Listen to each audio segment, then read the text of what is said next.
विवेकानंद जयंती समारोह के इस अंतिम पड़ाव पर हम पहुंच रहे हैं और इस अवसर के हमारे मुख्य अतिथि हमारे धरती के ही पुत्र माननीय श्री संजीव कुमार शुक्ला जी, जो आज जम्मू कश्मीर लद्दाख हाई कोर्ट में न्यायाधीश पद के ऊपर आसीन हैं, ये आज हमारे मध्य विशेष समय निकाल करके पधारे हैं। आप सब, हम सभी नगरवासी जितने भी प्रतिभागी यहाँ पर आए हैं, हम सब की ओर से आपका बहुत बहुत आभार।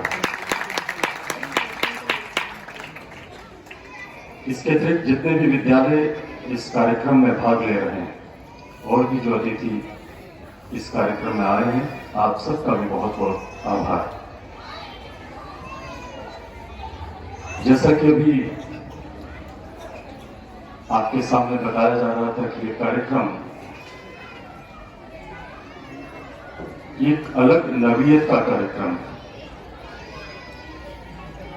ये एक विचार है, क्योंकि एक विचार से ही शुरुआत की गई थी और विचार एक स्व का विचार, अपनेपन का विचार, अपनी चीज में सम्मान खोजने का विचार,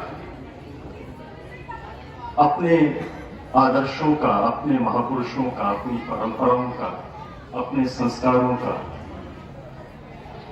उनमें एक अपना सम्मान और जो एक स्वाभिमान महसूस होना चाहिए, उसको एहसास कराने का एक विचार। और स्वामी विवेकानंद जी को चुनने का उद्देश्य भी मात्र यही है कि हमें अपनेपन में स्वाभिमान होना चाहिए, अपनी धरती के ऊपर, अपने अतीत के ऊपर, अपने आदर्शों के ऊपर, अपने संस्कारों के ऊपर।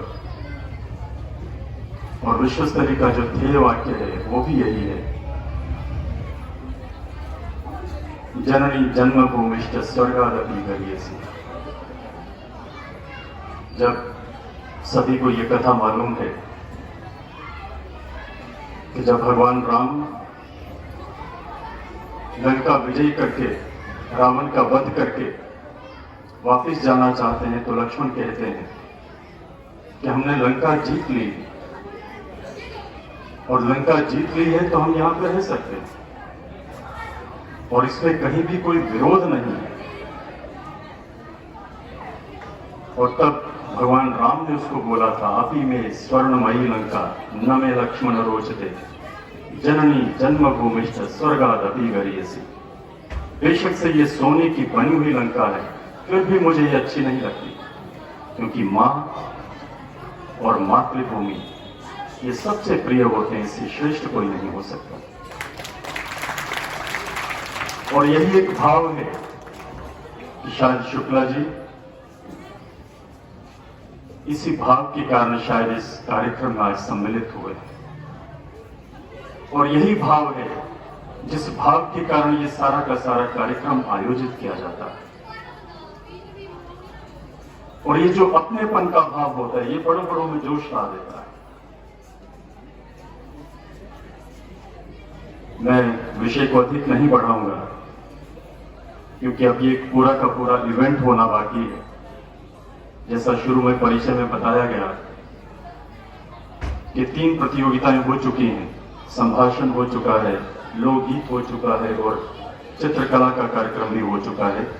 विवेक प्रशस्ति, स्वामी विवेकानंद जी की प्रशंसा में किसी भी तरह का कार्यक्रम जो प्रतिभागी है वो दे सकते हैं। ये अपने आप में एक नई खोज है विश्व स्तरीय की, और यहीं पर इसका, जिसे कहना चाहिए कि ऐसा विचार किया गया कि जो भी अपनी ओर से प्रस्तुत करना चाहता है वो करे।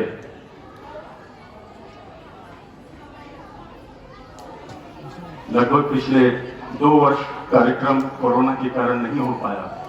इस वर्ष ये वाला कार्यक्रम जिस गैप के बाद हुआ है, जिस अंतराल के बाद हुआ है, तो विद्यार्थियों का थोड़ा सा आना हमें लगता था कि कम होगा, लेकिन फिर भी छुट्टियों के बावजूद भी काफी बच्चों ने इसमें हिस्सा लिया है।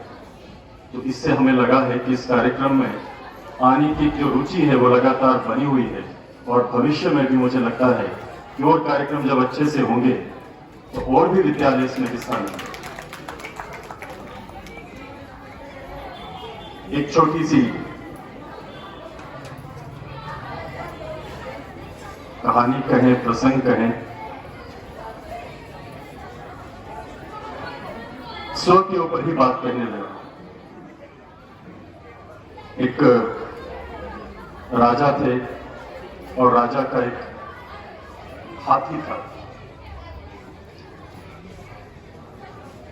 और वो ऐसा हाथी था जिस भी युद्ध में राजा जाते थे वो हाथी उनको विजय दिलाता था।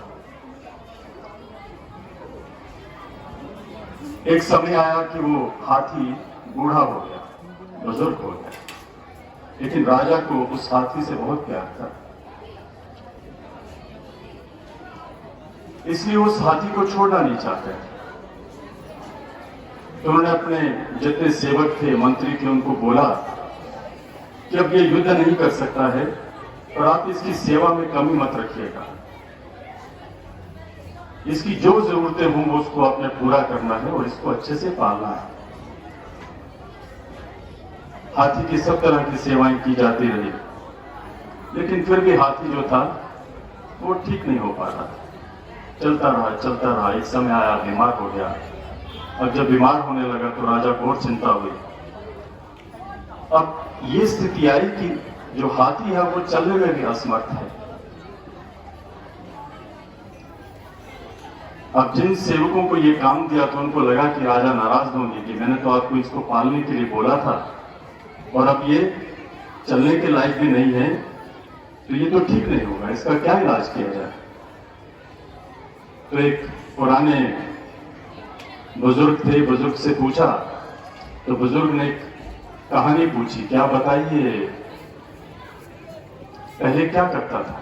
उन्होंने कहा जी पहले तो ये युद्ध करता था, बड़े बड़े युद्ध करता था। कहते अच्छा।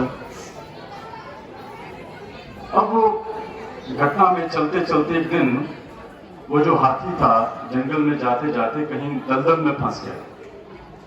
दलदल में फंस गया तो वो बाहर नहीं निकल पा रहा, नहीं निकल पा रहा तो लगा कि अब ये मरने वाला है। तो उस बुजुर्ग ने कहा कि अगर ये पहले युद्ध करता था तो आप एक काम करिए कि युद्ध के नगाड़े बजाइए। और जैसे ही युद्ध के नगाड़े बजे और वो हाथी उस दलदल से जंप मार करके बाहर आ जाता है, तो जो पहले बीमार है, रुग्ण है, उसको जब अपने कर्म का पता लगता है, अपने काम का पता लगता है, तो एकदम जोश से वो बाहर आ जाता है। ये अपने कर्म की बात है। तो जब हम अपने स्वभाव से जुड़ते हैं तो चाहे हम जहां पर भी हों, जिस मर्जी स्थिति में हों, हमें अपना एक जोश आता है, उसके लिए कुछ करने का मन करता है। ये सब कार्यक्रम जो हम करते हैं इसी उद्देश्य से करते हैं कि सभी में एक अपनेपन का एहसास हो, एक जोश बना रहे और हम अपनी कर्मभूमि के लिए, अपनी जन्मभूमि के लिए जो कुछ हो सकता है उसको हम करते रहें। आप सबने समय निकाला और आप सबने मुझे भी सुना, आप सबका बहुत बहुत आभार। अनुरोध करूंगा कि अगला कार्यक्रम आप जारी रखें।